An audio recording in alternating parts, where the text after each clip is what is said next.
we have the front to call this a debate, because the Minister didn't tell us any of the substance of the negotiations. But of course there is no debate, is there? No debate in the national parliaments, no informed opinion in the press, no debate at all. And why? Because this whole treaty is being put together in secret. And that is being done because you don't want to involve the citizens of Europe. You're fearful that the more they find out about your grandiose plans, the more likely they are to vote no. And what's worse still is the downright dishonesty with which this whole process is being pursued. For Angela Merkel, in a letter, to talk about the proposal, to use different terminology without changing the legal substance, I mean, it's Alice through the looking glass stuff, isn't it? It's the twisting of language. It is the deliberate attempt to stop there being free and fair referendums in European countries. It's your plan to act like a bulldozer, just to sweep aside the French referendum result, the Dutch referendum result, to pursue your political goals without taking the people with you.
This treaty is the same thing, essentially, as the European Union Constitution, which the people of France and the people of Holland rejected in 2005, and the people of Britain and the people of Denmark and the people of the Czech Republic and the people of Poland want referendums on it.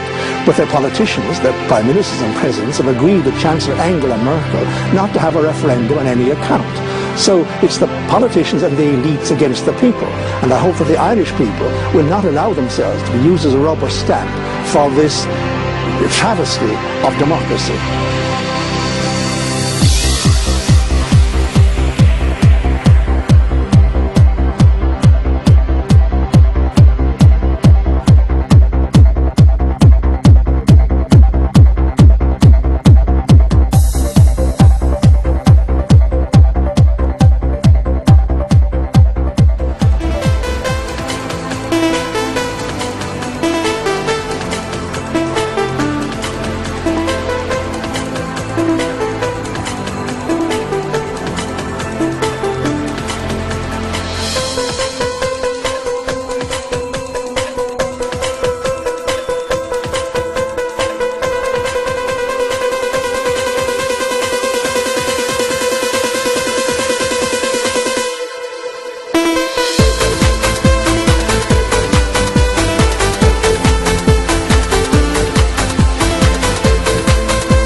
Helping Ukraine move toward NATO membership is in the interest of every member in the alliance.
When we are successful, and we will be, we have a real chance at this new world order, an order in which a credible United Nations can use its peacekeeping role to fulfill the promise and vision of the UN's founders. When we are successful, and we will be. When we are successful, and we will be, and we will be, and we will be, we have a real chance at this new world order, an order in which a credible United Nations can use its peacekeeping role to fulfill the promise and vision of the UN's founders.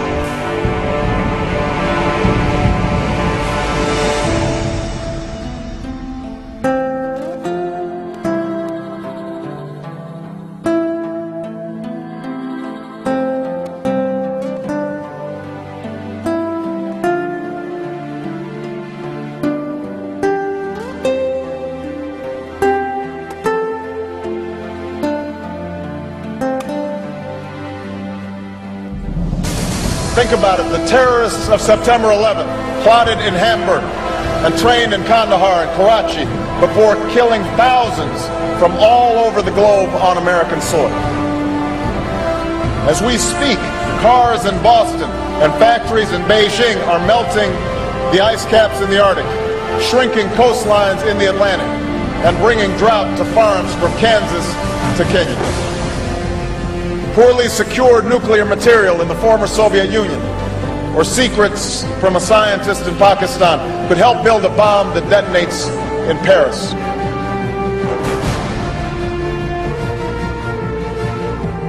The poppies in Afghanistan come to Berlin in the form of heroin. The poverty and violence in Somalia breeds the terror of tomorrow. The genocide in Darfur changed the conscience of us all.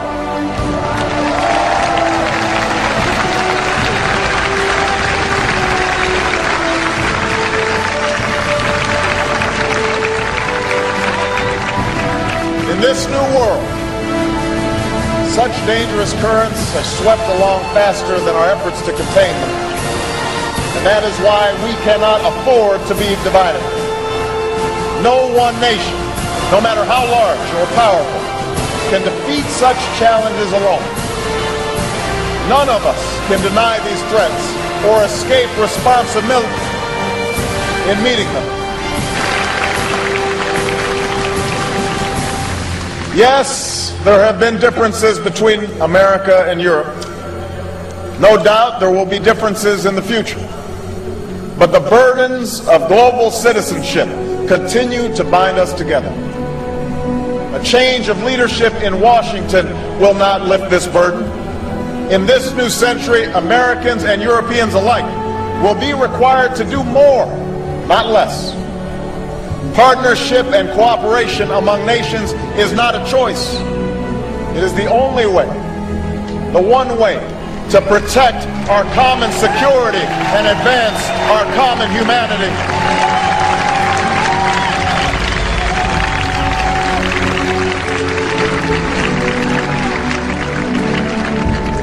That is why the greatest danger of all is to allow new walls to divide us from one another. The walls between old allies on either side of the Atlantic cannot stand. The walls between the countries with the most and those with the least cannot stand. The walls between races and tribes, natives and immigrants, Christians and Muslims and Jews cannot stand. These now are the walls we must tear down.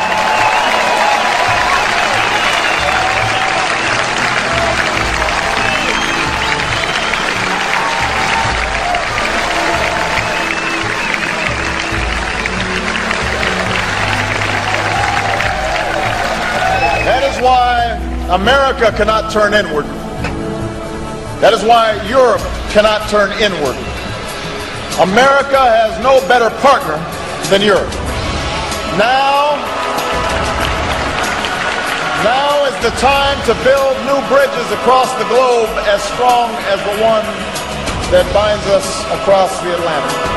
Now is the time to join together through constant cooperation and strong institutions and shared sacrifice and a global commitment to progress to meet the challenges of the 21st century.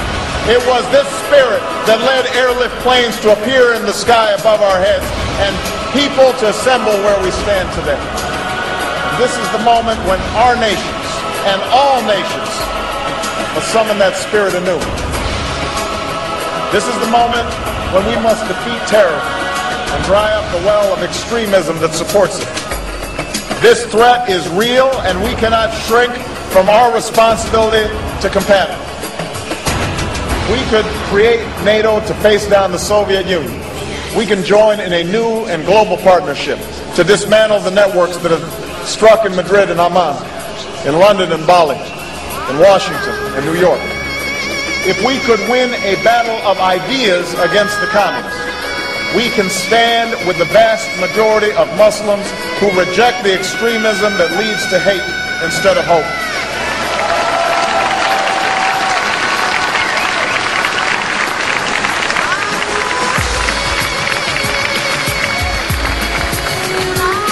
This is the moment when we must renew our resolve to rout the terrorists who threaten our security in Afghanistan and the traffickers who sell drugs on your streets. No one welcomes war. I recognize the enormous difficulties in Afghanistan. But my country and yours have a stake in seeing that NATO's first mission beyond Europe's borders is a success. For the people of Afghanistan and for our shared security, the work must be done. America can't do this alone. The Afghan people need our troops and your troops, our support and your support to defeat the Taliban and Al-Qaeda, to develop their economy, and to help them rebuild their nation. We have too much at stake to turn back now. This is the moment when we must renew the goal of a world without nuclear weapons.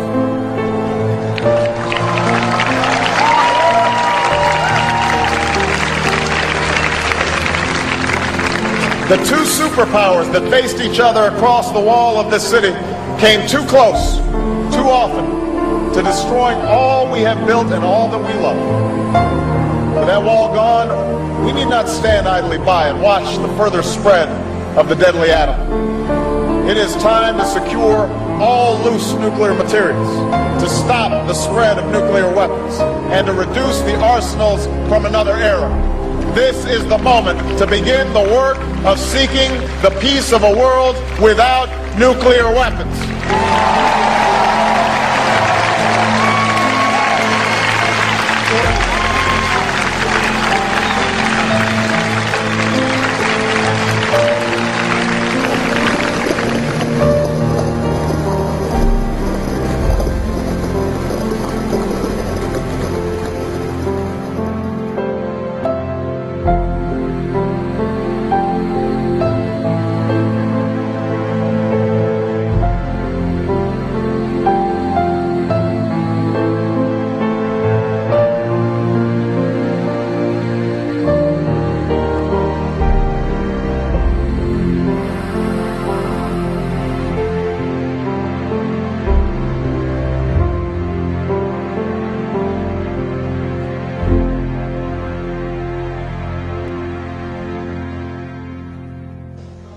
In the financial crisis, Europe is leading the way towards a global solution.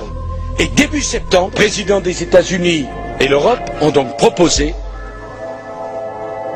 plusieurs sommets à partir de la mi-novembre qui porteront sur une nouvelle régulation, une nouvelle gouvernance mondiale.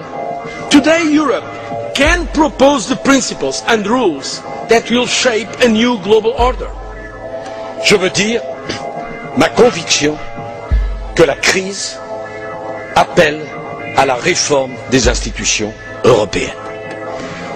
La crise appelle à ce que l'Europe puisse apporter une réponse aussi puissante et aussi rapide que tel autre ensemble mondial comme les États-Unis ont pu le faire face au drame qu'a présenté la crise financière. The kind of occasion where the crisis calls into question old certainties and minds are more open to change. These are very special moments and they are not happening every day.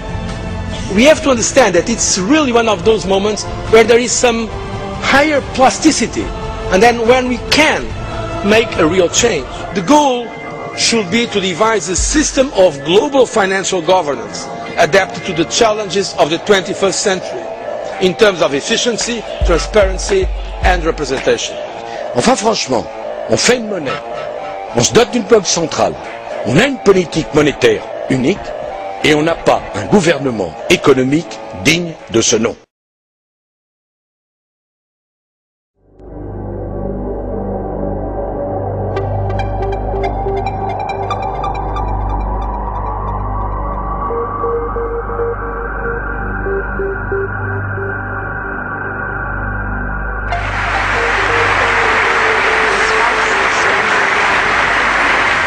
A new partnership of nations has begun, and we stand today at a unique and extraordinary moment. The crisis in the Persian Gulf, as grave as it is, also offers a rare opportunity to move toward an historic period of cooperation. Out of these troubled times, our fifth objective, a new world order, can emerge, a new era, freer from the threat of terror, stronger in the pursuit of justice, and more secure in the quest for peace.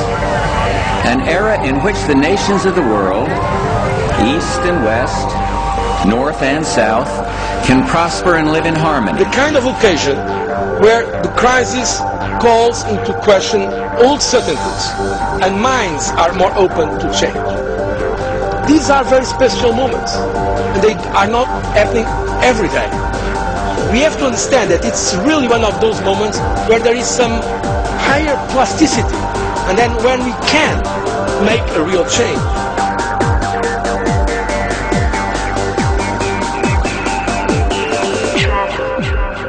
Without moving.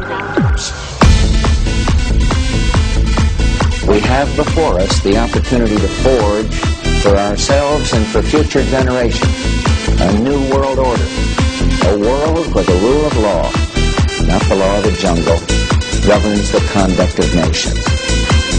When we are successful, and we will be, we have a real chance at this new world order, an order in which a credible United Nations can use its peacekeeping role to fulfill the promise and vision of the UN's founders.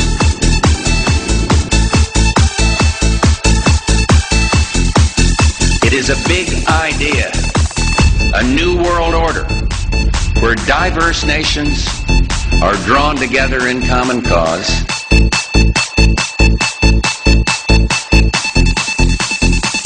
Dance with me.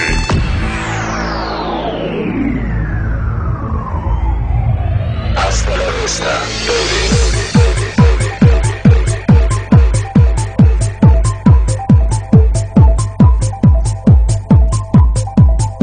Now we can see a new world coming into view. A world in which there is a very real prospect of a new world order. In the words of Winston Churchill, a world order in which the principles of justice and fair play protect the weak against the strong. A world where the United Nations, freed from Cold War stalemate, is poised to fulfill the historic vision of its founders.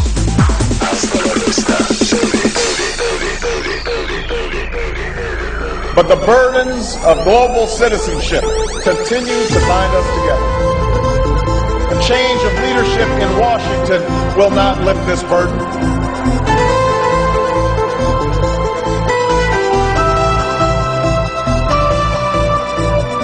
All these new challenges are bringing together about the biggest restructuring we have ever seen, not just of the global economy, but of the global order as a whole.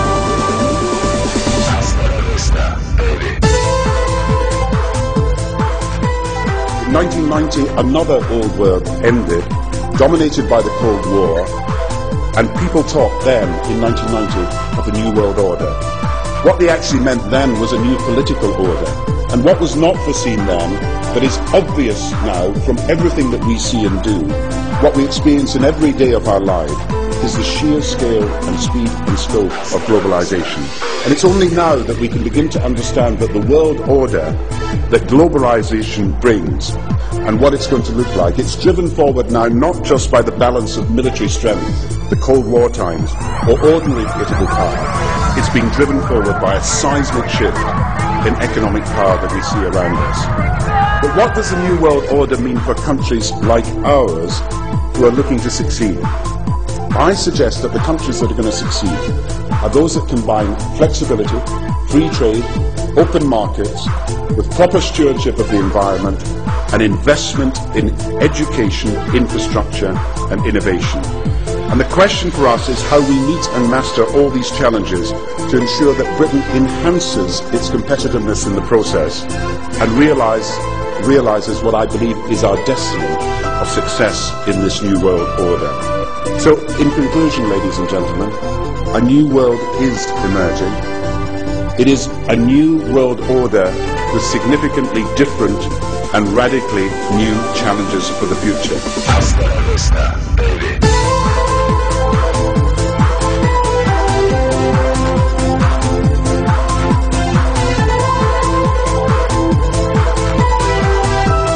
The global financial crisis we're all suffering represents not just a problem, but an opportunity.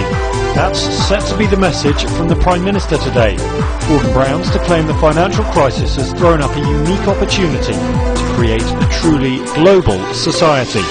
He's championing internationalism and not protectionism, and he reckons the United States and Europe are going to be key to forging his vision of a new world order. And he's outlining 5 challenges facing the globe in a key speech at this evening's Lord Mayor's banquet. They're the economy, of course, but also terrorism and extremism, climate change, conflict and ways to rebuild states after war, and poverty and disease.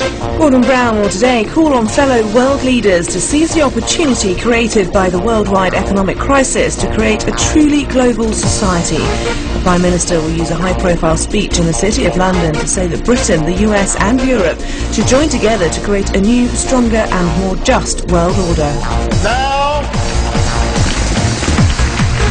is the time to build new bridges across the globe as strong as the one that binds us across the Atlantic. Now is the time to join together through constant cooperation and strong institutions and shared sacrifice and a global commitment to progress to meet the challenges of the 21st century. It was this spirit that led airlift planes to appear in the sky above our heads and people to assemble where we stand today. This is the moment when our nation and all nations will summon that spirit anew.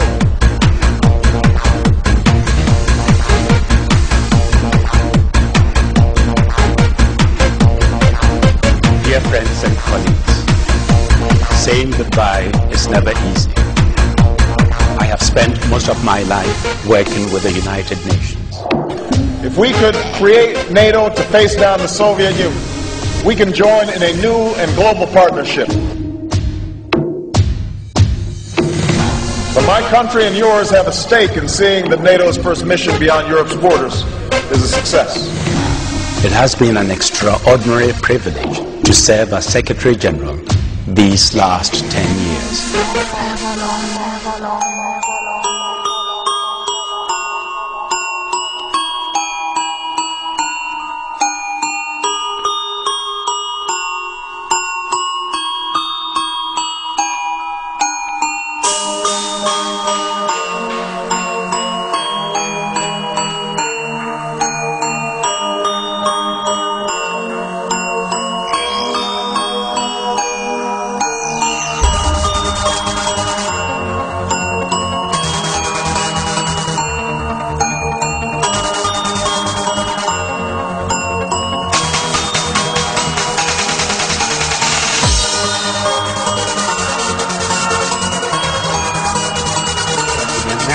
They're coming for your Social Security money. They want your fucking retirement money. They want it back so they can give it to their criminal friends on Wall Street. And you know something? They'll get it. They'll get it all from you sooner or later because they own this fucking place. It's a big club, and you ain't in it. You and I are not in the big club. It is a big idea, a new world order, where diverse nations are drawn together in common cause.